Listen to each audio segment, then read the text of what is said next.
Don't you hate terms like this? What could possibly go wrong? Immediately, you start biting your fingernails. Well, let me just follow it up. Most of us didn't realize that there was a deal made years ago to allow Hussein's nuclear bomb maker to get a very sweet deal, allowing that corporation and company that has ties to Iran and the United Arab Emirates to manage a key Florida port facility. And there's more. But to fill us in, okay, I want to go to a very brilliant lady who is the vice president for research and analysis at the Center for Security Policy, senior fellow at the London Center for Canadian Mackenzie Institute, and is a colleague of a friend of mine, Frank Gaffney. How are you, Clare Lopez? Welcome to the Hard Question. And thanks so much for having me, Blanquita. I'm very glad to be with you.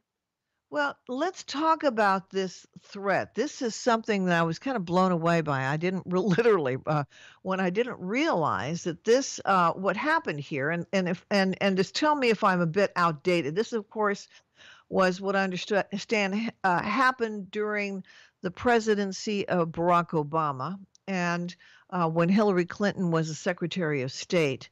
That this secret company, a deal was made. This company was allowed to secure the key Florida port facility, and I want you to kind of go into it because it's more than just Florida. How did they get the contract? Who are these people?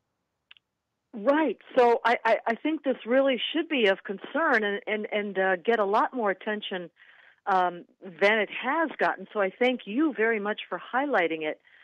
We're talking about a company called Gulftainer. Gulftainer is a subsidiary of an UAE, United Arab Emirates-based Crescent Group, and Gulftainer operates cargo container terminals, cargo port facilities at ports around the world. Well, Gulftainer is co-owned by the Emir of Sharjah, which is one of the emirates in the United Arab Emirates in the Gulf, the Persian Gulf, co-owned by the Emir of Sharjah and the family of Saddam Hussein's nuclear mastermind, whose name is Dr. Jafar Zia Jafar. And if that weren't enough, Gulftainer also is in a a joint venture with the Russian state-owned company that makes and exports something called the Club K container cruise missile launch system. So what that is an ordinary container like you see on, ships, and it can go on trains, it can go on 18-wheelers. But in this version that the Russians market, they have 4 missiles hidden inside the box, the cargo container. So that's Gulftainer. Do we know if we have any owned. of these cargo containers that are here and the facilities that they've acquired contracts with, whether it's No, we have no idea, because as you were saying in the opening there, Gulftainer was permitted under the Obama administration in 2014 to obtain a 35-year lease on the cargo container port facilities at Port Canaveral, Florida, right there on the coast, up the coast from the Kennedy Space Launch Center, in the midst of all kinds of sensitive Defense Department bases, naval bases, and so forth. And as you said, Blanquita, that is not even all. I mean, tell them about Delaware. Give them all the other locations. Right. So just a bit earlier this year, in April 2018, the state of Delaware, its state-owned Diamond State Port Corporation, it's called, approved a deal, and then the Delaware General Assembly, that is the state legislature, approved Gulftainer to get a 50-year lease to Good the grief. entire port of Wilmington, not just cargo container facilities, the entire port of Wilmington, Delaware, just up the coast here from Washington, D.C., where I am. And I'm telling you, people always, talk about, oh, golly, are we concerned about a missile that could hit Los Angeles from China? We're talking about Delaware, which is, barely a hop, skip, and a jump away from Baltimore, Washington, D.C. I mean, New York City. I mean, it's strategically positioned. Let me ask you this. Clearly, this was the initial contract was secured at Port Canaveral through the Obama administration, and Hillary Clinton was Secretary of State, and there were people like Jack Lew and others who were involved with this. But now, do you think that President Trump is aware of it? And second question, how can a state have an authority to issue a contract on something that potentially could affect our national security without the approval of the president or the National Security Agency? You got to wonder. So I do not know if the Trump administration is aware of any of this or not. We're trying our best to get the information through to them. But there is an organization. It is a multi-agency group called CFIUS. CFIUS stands for. It stands for the Commercial Foreign Investment in the United States Committee for Foreign Investment in the United States. It's a multi-member organization that includes departments of the cabinet that would be involved, like Treasury Department, Commerce Department, maybe Transportation Department. But it's kind of a pickup team. I mean, you got to wonder where Homeland Security is on this. Where they're not. And should the Congress be aware of this and the Senate be aware of this? Well, what is supposed to happen in cases where some piece of U.S. Property or a lease or a purchase could possibly affect national security, CFIUS is supposed to convene. Now, it's under the overall authority of the Treasury Department. It's got a small permanent staff, and then it pulls in those other departments as needed. Well, they're supposed to convene to review and provide a full national security investigation whenever there's something sensitive, like one would think Middle East control of our key ports. But in the case of both Port Canaveral and Wilmington, Delaware, CFIUS was sidelined. It simply, it was put to them, and they said, "Oh, we don't need to look. You go ahead. Everything's fine. We don't even want to bother with a national security investigation. Just go ahead. Let the Middle East and the Russians have it." That's what they did. This is ironic at a time when we're concerned about the Russians, now. Coming and potentially intervening in or causing problems with an election. We're concerned about spies. And we want to be able to have a nuclear control of places like, no nuclear proliferation in places like Iran and North Korea, et cetera, et cetera. The question is, we don't even know what the containers have in them, and we have people that don't really care. Apparently, they don't think it's important enough for their attention. The thing is that this particular model that's called the Club K is actually commercially available. There's a website for it. You can go online and look this up, Club K.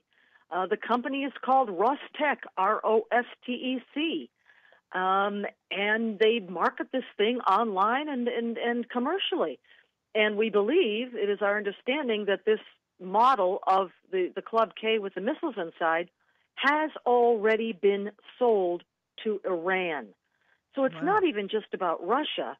It's about what other adversaries and malign actors that wish us harm could buy this. And the thing is that U.S. missile defense systems are generally pointed outwards, especially northwards and westwards through NORTHCOM and NORAD together with Canada, thinking always that the threat would come from that direction, north or west. Now, hold on. We're very delighted to have Clare Lopez joining us from the Center for Security Policy. We're talking about the Gulftainer deals at Port Canaveral and Wilmington, Delaware, and the threat it may cause for this country and why we're not doing anything about it.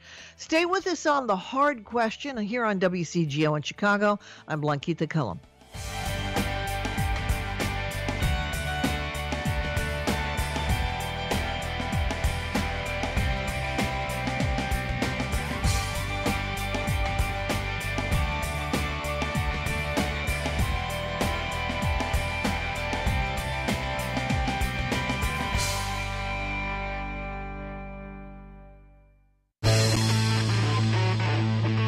This is The Hard Question on WCGO. Here's BQ.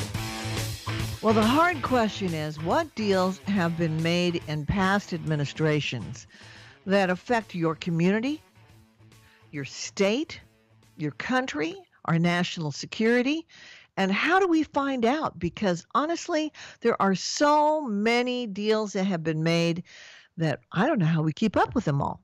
Well, one of them is extremely concerning to me, and it deals with the issue of national security concerning Gulftainer deals, where you have these containers at places like Port Canaveral and Wilmington, Delaware. We don't know what are in these containers. Joining us, the Vice President for Research and Analysis at the Center for Security Policy is Clare Lopez. She has got kind of a prestigious background, smart lady. And she worked for Senator Ted Cruz in his presidential campaign on the National Security Advisory Team. And also, something I think that's important to many of us, she served as a member of the Citizens Commission on Benghazi, which was near and dear to many of us because we really don't like what happened there in Benghazi. We still don't have all the answers. But Clare, we want answers now on what's going on here at Port Canaveral and Gulftainer and what's happening right there in your backyard of Wilmington, Delaware. Wilmington, Delaware is just this tiny little state. But, you think about it, you can travel in 5 hours from Virginia to New York City and go through 5 states.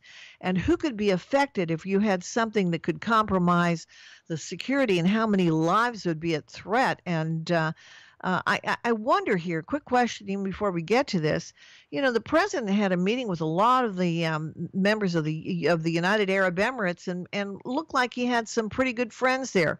Are any of those people or leaders involved in this Gulftainer contract that was secured during the Obama administration? Well, the Emir of Sharjah, Sharjah is one of the United Arab Emirates, is a co-owner of Gulftainer, which obtained the container facilities lease at Port Canaveral in 2014 and is now making a grab for Port of Wilmington, Delaware, and has its sights set on perhaps as many as 42 more U.S. ports, perhaps next Galveston, Texas, maybe Oakland, California. What I was going to mention there before is that once these containers get inside the United States, by the way, fewer than 1%, I mean a minuscule fraction of 1% of all containers coming into this country is ever inspected. So we have no idea what may have come into the country already. And what I was going to say before is that our missile defense programs systems are pointed outwards.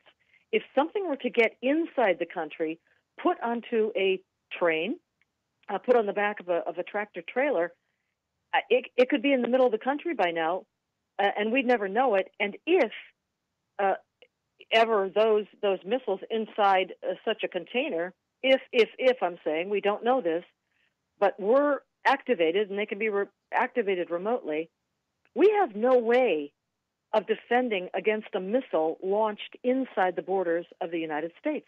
None. No kidding. And let me ask you real quickly. So there at the present time, and I don't know if you know this answer or not, but is there any way to even do we have any kind of a way to inspect them without having to open them? Or do we have rights to be able to go in there and inspect them and find out what's inside? Do we know what the details are on the contract that they were granted to be able to prevent us from having a national security crisis? Well, There are U.S. officials posted abroad at various ports where cargo destined for the United States, that cargo is loaded. The problem, again, is volume. There are millions and millions and millions of these containers going around the world every single day and coming into our ports every single day. There is physically no possible way to inspect them all. So, I mean, the prudent thing one would think is, number one, to have conducted a national security review before the port facilities were granted to Gulftainer, or certainly now to revoke or at least to pause those contracts pending a full national security review. Now, I will note that just earlier this week, President Trump signed a new law, bills into law for the reform of CFIUS. Remember, we talked about this multi-agency body that's supposed to conduct the national security reviews. Well, there's a new law that was just signed in by President Trump earlier this week, but the problem is, number one, that the provisions don't have to take place, don't have to be fulfilled for another 18 months, and secondly, most of the provisions have to do with sort of CFIUS reviewing and reforming itself. Right. There So isn't you're any asking the kind of- watchdog to look out for itself, and if it's corrupt, Right. it's not going to do it. The question is, you were on the National Security Advisory team for Ted Cruz. And clearly, he has to be aware of this. How about the other? No. I have no idea if he is or not. Well, how do we get, clearly there has to be a way to bring this to the attention of these members of the committee that deal with, national security and foreign affairs. We have brought this story to congressional House members on transportation committees, subcommittees of the House of Representatives. We have given this story to Tucker Carlson, Bill Gertz, Sarah Carter, Adam Credo, Mark Levin, and Judge Jeanine Pirro. And out of all of those, only Judge Jeanine was alarmed enough when she heard the story to feature this story on her show a few Saturdays ago. And I will say the only person in all of Congress to have reacted with anything except complete disinterest has been Representative Duncan Hunter from California. And he was Judge Jeanine's guest on the show that talked about this. Not one single other person that we have tried to get this to thinks it's worth the time of day. Oh, that's shocking. That's just disturbing as can be. Well, I'm going to share it with a colleague of mine. I'm sure you're probably familiar with Melanie Morgan. And I'm not, but I appreciate it. Well, Melanie Morgan has a wonderful site that has quite a broad band of supporters in the industry. And it's certainly worth trying to do it. But to me, it's amazing that you have, Homeland Security that's not on top of this. And certainly, are there people inside of the White House that deal with national security issues that you have contacted? See, it appears to me the president has a great deal of respect for Frank Gaffney. Absolutely. Yes, certainly so. I guess the problem is that there's so much else going on. And I know that the focus of the National Security Council is more right now focused abroad on issues related to Iran, maybe to North Korea, Middle East, those kinds of things. But those are incredibly important, and they're taking up their time. But this is domestic national security right here at home. And it does have a Middle East and an Iranian connection. Absolutely. So we'll just keep trying. And as I say, this is such a critical issue to so many of us. We're going to take another little break. Claire, can you stay with us a few more minutes? We're talking with All Clare right. Lopez, the Center for Security Policy. Just blowing my mind here on the issue of Gulftainer and the deals at Port Canaveral and Wilmington, Delaware, and the fact that nobody's talking about it except us here on The Hard Question and a few other folks. And keep listening, WCGO. Don't go away. We'll be back.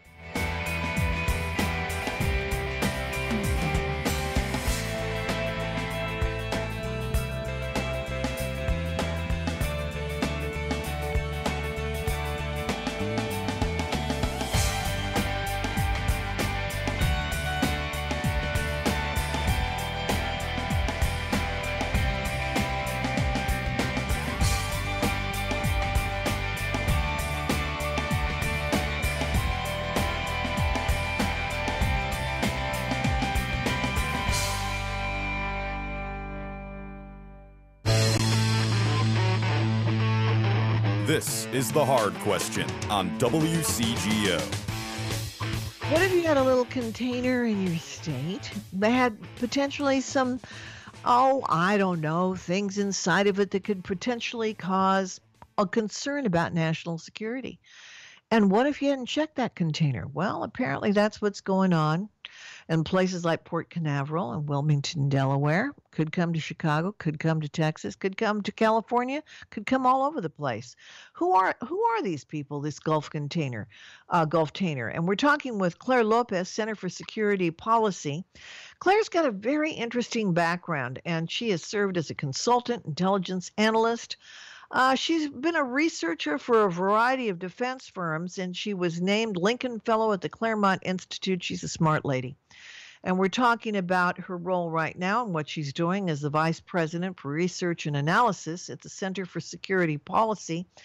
And Claire, again, as we kind of refresh people's minds about what could possibly go wrong on this deal that happened, that was made with the bomb maker, at least had ties to Saddam's nuclear bomb maker, where we have facilities that have these containers and they're not being checked. I mean, to me, I don't understand what the hesitancy is of at least saying, can we look inside?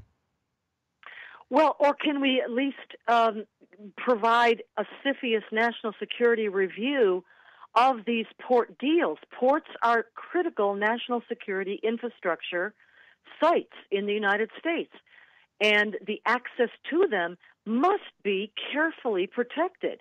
And in this case, with regard to Gulftainer gaining control of these ports, right now, Port Canaveral, Florida, and Port of Wilmington, Delaware, with others yet to come, there has been no national security review, and CFIUS, that is the Committee for Foreign Investment in the U.S., CFIUS, has simply declined to, when asked, and Representative Duncan Hunter, that we just really have to give a shout out to, asked them to please do that, and they declined. They said, not necessary, we don't have to do that.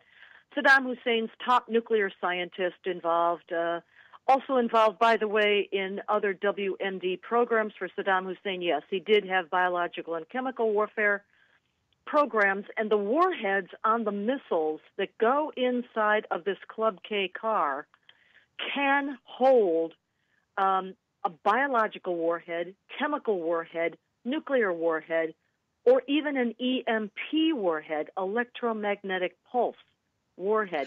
And we know for a fact that Dr. Jafar, that is Saddam's bomb maker, actually designed, maybe never produced, but designed a miniaturized nuclear warhead to go on top of missiles just like these. The question I have is, for these containers around, and you say there's quite a number of them, don't they have Millions. to provide a manifest of what's inside, or do they just, sure. do they look at them? Do they have any accountability? What are they saying is inside of these things? Well, they can say whatever they like, but because such a tiny, but what small are they fraction, saying is in there right now? I mean, obviously, it's not somebody's mother's old furniture. I mean, they've got to say what's inside of them, and why would they even have them at the port unless they were something that was significant? Well, as I've said, we don't know whether or not any of these containers has ever come into a U.S. port. We don't know that. All we know is that what we're looking at to us looks like a vulnerability, a potential security vulnerability at our port. So we can't even say for sure that any of these container cars has ever come through a U.S. port. But the problem is, why would you take that chance? No, Why you would wouldn't. But not can a guy like Congressman Duncan Hunter request that information as an official member of Congress to find out whether they've actually come into the port? He already did make a request to the Treasury Department. Representative Duncan Hunter requested a CFIUS National Security Review of Gulftainer's 2014 Port Canaveral lease, but the Treasury Department declined. What a surprise. Yeah, but now it's no, 2018. We don't have to review that. And you have, yeah, but now they may have to because the game's changed. You have President Trump in there. So consequently, if they turn it down, he could make a big stink and say, okay, why will you refuse that now when we have national security concerns? Well, we're certainly going to keep pushing to get that CFIUS review of both Port Canaveral, Florida, and Port of Wilmington, Delaware, done, even retrospectively. I mean, the president has the authority at any time to put one of those deals like that on hold and just put a pause into it until the review would be done. He could do that, but we're not sure that he's even getting the information, hard as we are trying to get it to him. And especially when you have a situation now, you have a new Secretary of State, you have a new head of Homeland Security, you've got a whole new team in place. Does Duncan Hunter have any colleagues that he can enlist to support him? I'm sure he's got some other members of Congress that could help him. Nobody else was interested. He and we both tried. Nobody, not one single other member of Congress was willing to even entertain the information, look at the information. Nobody cared. When was the last time he tried to get that done? Was that prior to the election or since the election? What happened is that Duncan Hunter actually wrote a letter directly to President Trump, in addition to requesting that CFIUS review through the Treasury Department. And so that is, I believe, earlier this year, 2018, but nothing happened. And Treasury Department, as I said, declined to conduct a national security review. I got to think, I have to think, and I have a great deal of respect for Congressman Duncan Hunter. I have to think that at this point, especially with everything that's going on with Iran, that they would want to, who are the members that have been so supportive of trying to hold Iran accountable and who have balked the most? Haven't there even been any Democrats that have been interested in this at all? Oh, no. None of them would ever know. We can't even get, majority, Republican majority committees affiliated, transportation and the subcommittees associated with transportation interested. So there's not a chance that any Democrat would care about this. So we're just going to have to keep pushing, and I do so much appreciate your giving it visibility and letting your listeners hear about it. Well, today. We're going to certainly stay on top of it, Claire. Important.